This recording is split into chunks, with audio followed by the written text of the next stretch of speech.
Kali ini aku bakal membawakan film berjudul Sanji and the Teen yang mengisahkan tentang legenda 10 cincin dan pertarungan melawan bunuh kematian.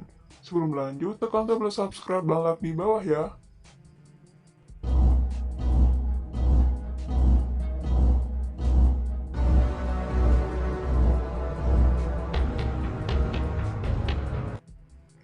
Beberapa abad lalu, ada seorang panglima perang bernama Wen Hu. Wen Hu adalah panglima perang yang kuat dan kejam. Hal tersebut tidak lain karena 10 cincin yang ia miliki. Cincin tersebut memberi kekuatan dewa serta keabadian. Sebagian orang mengatakan kalau Wen Hu menemukan cincin tersebut di sebuah kawah. Sebagian lagi mengatakan kalau ia mencurinya di gua. Karena kekuatan tersebut, Wen Hu menjadi orang yang tamak dan ambisius. Dirinya membentuk sebuah pasukan yang ia beri nama Ten Ring. Ten Ring telah tersebar di seluruh penjuru dunia. Mereka juga membuat kerusakan serta merubah jalannya sejarah. Hingga pada tahun 1996, ia menemukan sebuah legenda Talo. Talo adalah sebuah desa tersembunyi dengan aneka makhluk mitos dan sihir kunonya. Tapi Wen Hu pun mulai mencari tahu keberadaan desa tersebut. Suatu hari Wen Hu dan beberapa rombongan memasuki sebuah hutan. Hutan tersebut merupakan satu-satunya jalan menuju desa Talo. Namun di tengah-tengah jalan, tiba-tiba hutan tersebut bergerak dan menutup diri. Akibatnya mobil yang ia kendarai terlempar ke sebuah jurang. Untungnya Wen Hu berhasil keluar dan menyelamatkan diri. Setelah itu, Wen Hu memutuskan untuk menelusuri hutan dengan berjalan kaki. Di sana ia bertemu dengan seorang gadis, ia adalah Leko. Leko merupakan menteri keamanan di desa Talo. Dirinya menyuruh agar Wen Hu jauh dari desanya, namun Wen Hu menolaknya. Dengan 10 cincin yang ia miliki, Wen Hu sangatlah yakin mampu mengalahkan Leko dengan sangat mudah. Sayangnya itu semua tak seperti dugaannya, Leko dengan mudah mengimbanginya. Bahkan Wen Hu dipaksa untuk mengakui keunggulan Leko. Hal itu pula yang membuat Wen Hu jatuh hati padanya. Sejak saat itu mereka saling bertemu. Kedekatan antara mereka kini semakin terasa, namun karena cinta mereka tak mendapatkan restu, Leko harus meninggalkan desa dan menyerahkan kekuatannya. Tak hanya itu, Wen Hu juga melepaskan ke-10 cincinnya dan meninggalkan organisasinya. Dari hasil pernikahan tersebut, mereka dikaruniai 2 orang anak, yaitu Sansi dan Sailing.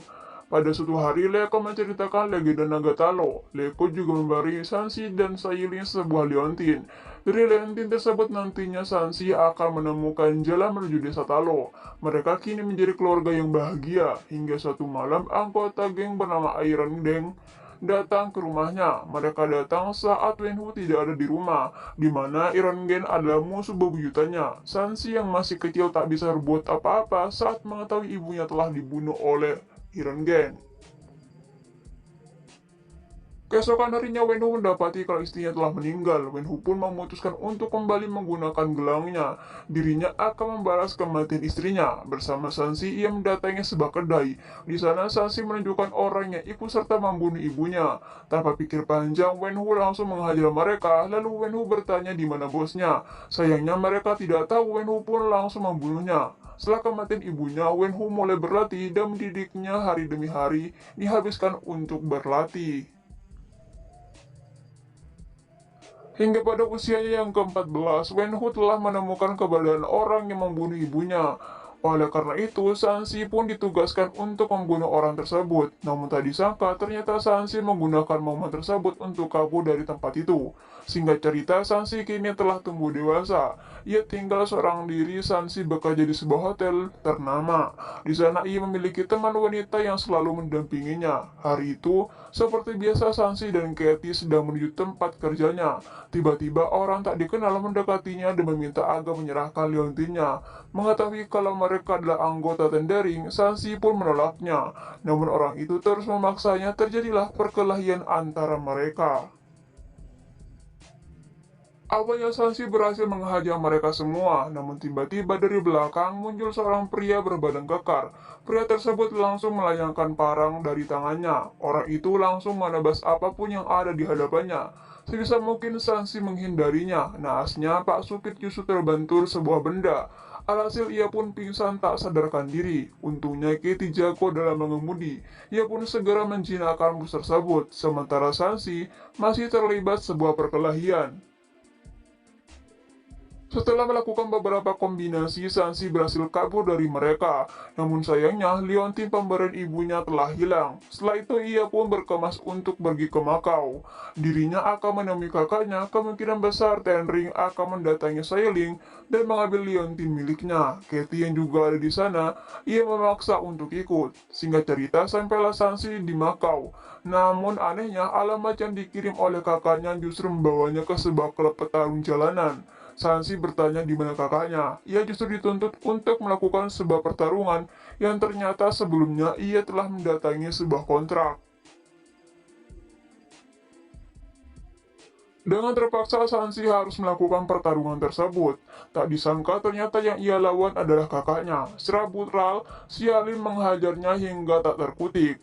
Diduga Xiaolin masih kecewa atas kepergian adiknya, di mana malam sebelum kepergiannya, Sansi telah berjanji untuk kembali menemui kakaknya. Namun tak disangka ternyata Sansi telah meninggalkannya. Setelah itu, semua Sansi pun mengatakan maksud kedatangannya. Dirinya memberitahukan kalau pasukan Tenreng telah mengambil liontinnya. Untuk itu, Sansi menyuruh agar Xialing berhati-hati. Tiba-tiba alarm berbunyi pasukan Tenreng telah sampai. Mereka pun segera kabur. Sansi terpaksa harus menjebol sebuah jendela. Xialing telah meninggalkannya. Namun saat bergelantungan di Pazing, tiba-tiba pasukan Tenreng menyerangnya. Pertarungan pun tak terelakkan. Untungnya Xialing datang untuk membantu. Sayangnya salah satu dari mereka telah berhasil mengambil liontinnya. Sansi pun segera mengejar orang tersebut. Singkatnya, Sansi berhasil menghajar dan mengalahkan orang itu. Namun saat akan membunuhnya, tiba-tiba ayahnya datang. Sialnya, Xialing dan Katie telah tertangkap.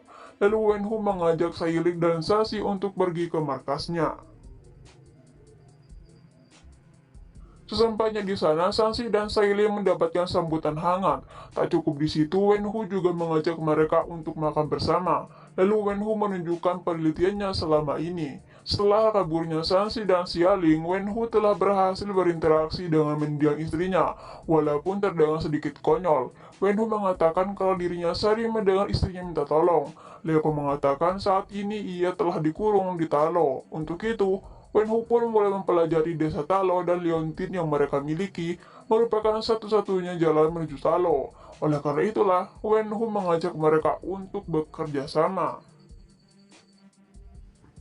Setelah itu, Wenhu menempelkan dua liontin tersebut ke sebuah patung naga. Secara mengejutkan, naga tersebut mengeluarkan air, di mana air itu membentuk sebuah peta yang menunjukkan jalan menuju Talo. Beberapa hari lagi, Wenhu akan ke Talo untuk membebaskan istrinya.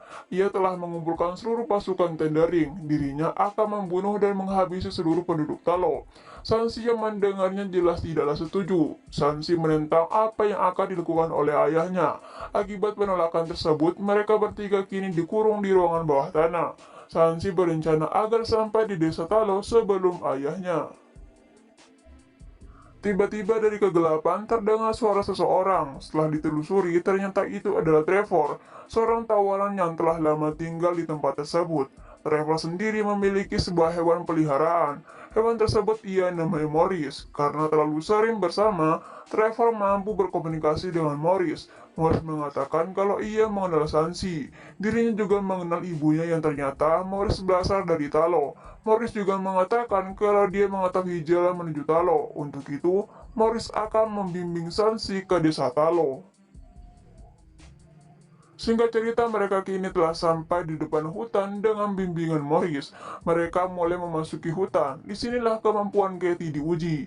Ia harus mampu berpacu dengan waktu. Jika tidak, maka hutan akan melahap mereka. Sampailah mereka di gerbang desa Talo. Tanpa pikir panjang, mereka pun langsung memasuki gerbang tersebut.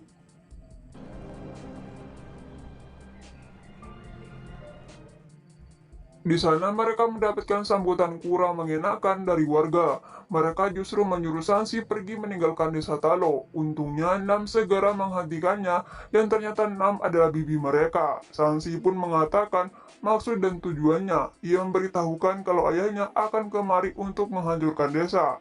Dirinya juga mengatakan bahwa ayahnya beranggapan kalau istrinya disekap di sini.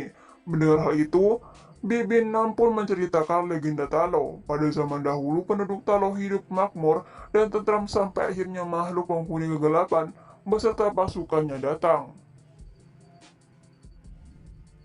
Mereka melihat setiap jiwa yang ditemui. Dengan jiwa-jiwa tersebut, mereka menjadi kuat hingga akhirnya para pemimpin Talo mengirim prajurit terkuatnya demi mencegah makhluk tersebut mencapai portal dunia manusia. Sayangnya mereka bukanlah tandingan bagi makhluk itu. Untungnya naga agung ikut membantunya. Bersama-sama mereka menggiring monster tersebut ke gerbang kegelapan dan menyegelnya. Penduduk Talo telah menjaga gerbang tersebut sejak ribuan tahun. Namun kini Ayah Sansi telah terpengaruh oleh makhluk di sana dengan berpura-pura sebagai Leko. Makhluk itu menyadari kalau 10 cincin milik Wenhu mampu menghancurkan gerbang kegelapan. Lalu Bibinda memberinya sebuah hadiah. Di dalamnya terdapat sebuah baju khas Talo. Di sana, sebelum meninggal, Leko telah menitipkan ke dirinya. Setelah itu, masing-masing dari mereka melakukan latihan ala desa Talo.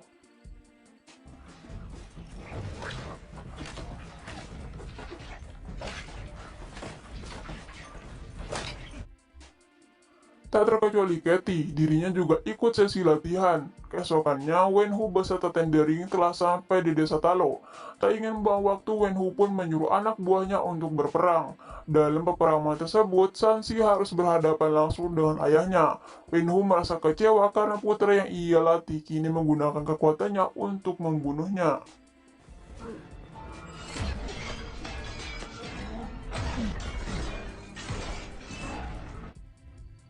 Hal itu pula yang membuat Wenhu sangatlah marah. Ia menggunakan kekuatan 10 cincinnya untuk menyerang Sansi. Akibatnya Sansi terlempar ke sungai dan tenggelam. Setelah berhasil mengalahkan Sansi, Wenhu pun berjalan mendekati gerbang kegelapan dan menghancurkannya.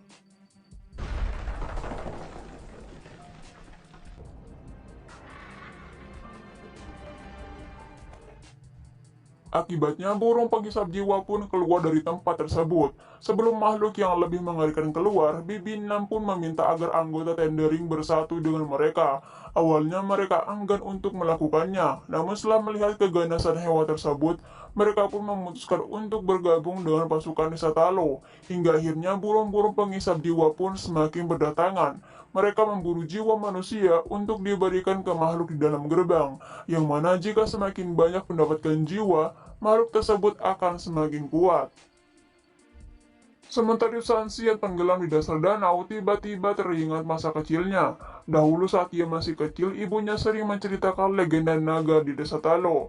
Hal itu pula yang membuat Sansi sadar dan langsung dihampiri naga desa Talo. Alhasil Sansi pun naik ke punggung naga dan mengendalikannya. Naga tersebut mulai memakan burung-burung penghisap jiwa.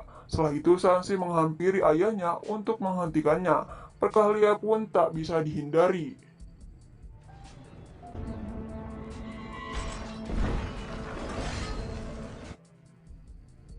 Di momen kali ini, Sansi berhasil mengendalikan serangan 10 cincin milik ayahnya, hingga akhirnya Sansi berhasil merebut 10 cincin milik ayahnya.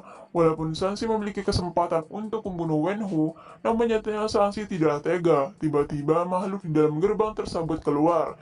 Ketika makhluk tersebut hendak menyerang Sansi, Wenhu pun dengan sigap melindunginya. Akibatnya, jiwa Wenhu kini telah dihisap. Sebelum kematiannya, Wenhu menyerahkan 10 cincin miliknya. Lalu Sansi diselamatkan oleh naga Talo yang kini dikendalikan oleh Xialing. Alhasil naga Talo dan makhluk tersebut kini bertarung satu sama lain. Ketika makhluk itu semakin kuat, ia pun bermaksud menghisap jiwa naga Talo. Untungnya Katy melepaskan sebuah anak panah yang menembus leher makhluk tersebut. Tak menyanyiakan kesempatan, Sansi dan Xialing pun meluncurkan sebuah serangan. Dengan bantuan Xialing dan naga Talo, Sansi pun menembak 10 cincin miliknya. Lalu ia pun meledakkannya.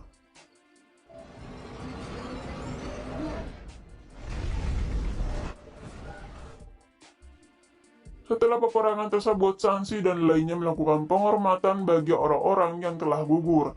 Di akhir film, kita akan diperlihatkan Sansi dan Katy dihampiri Wong dengan menggunakan cincin portalnya. Setelah mengetahui kalau Sansi adalah pemegang 10 cincin, ia pun mengajaknya ke satu tempat. Setelah itu, Sansi dan Katy diperkenalkan pada Bruce dan Karel. Lalu Wong mengatakan kalau cincin yang dimiliki Sansi pertama kali dirasakan di daerah yang bernama Kamartas, di mana cincin tersebut berperan sebagai sinyal atau pesan di tempat itu. Pertama sendiri dianggap sebagai salam penyambutan oleh Sansi. Dirinya kini telah bergabung dengan Im Suyu. Sedangkan Xialing kini telah menjabat sebagai ketua di organisasi Tering. Dan film pun selesai. Dari film ini, ada makna yang terkandung yang dapat kita petik, yaitu belajarlah sebisa mungkin. Kalau gagal, menyerah saja. Toh kalau bisa menyerah, kenapa harus bangkit? Ayo, menyerah saja, jangan semangat. So, terima kasih dan sampai jumpa di film selanjutnya.